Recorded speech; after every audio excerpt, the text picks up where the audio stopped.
Book of Genesis chapter 2. So the heavens and the earth were finished, and all the furniture of them. And on the seventh day God ended his work which he had made, and he rested on the seventh day from all his work which he had done. And he blessed the seventh day, and sanctified it, because in it he had rested from all his work which God created and made. These are the generations of the heaven and the earth, when they were created, in the day that the Lord God made the heaven and the earth, and every plant of the field before it sprung up in the earth, and every herb of the ground before it grew. For the Lord God had not rained upon the earth, and there was not a man to till the earth. But a spring rose out of the earth, watering all the surface of the earth.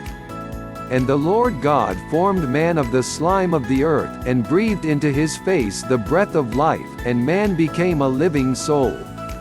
And the Lord God had planted a paradise of pleasure from the beginning, wherein he placed man whom he had formed. And the Lord God brought forth of the ground all manner of trees, fair to behold, and pleasant to eat of, the tree of life also in the midst of paradise, and the tree of knowledge of good and evil. And a river went out of the place of pleasure to water paradise, which from thence is divided into 4 heads.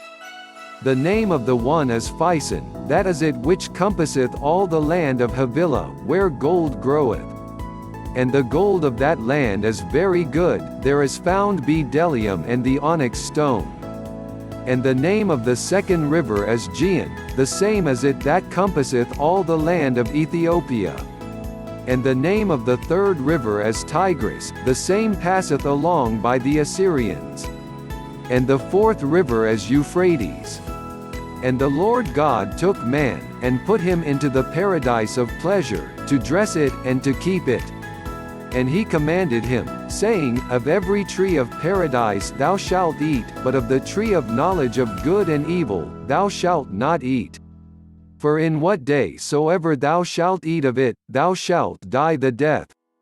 And the Lord God said, It is not good for man to be alone, let us make him a help like unto himself. And the Lord God having formed out of the ground all the beasts of the earth, and all the fowls of the air, brought them to Adam to see what he would call them, for whatsoever Adam called any living creature the same is its name. And Adam called all the beasts by their names, and all the fowls of the air, and all the cattle of the field, but for Adam there was not found a helper like himself.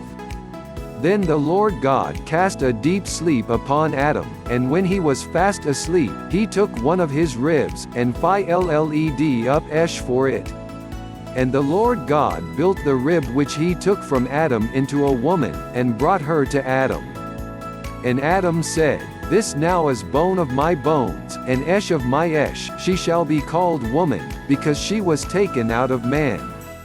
Wherefore a man shall leave father and mother, and shall cleave to his wife, and they shall be 2 in 1 Esh. And they were both naked, to wit, Adam and his wife, and were not ashamed.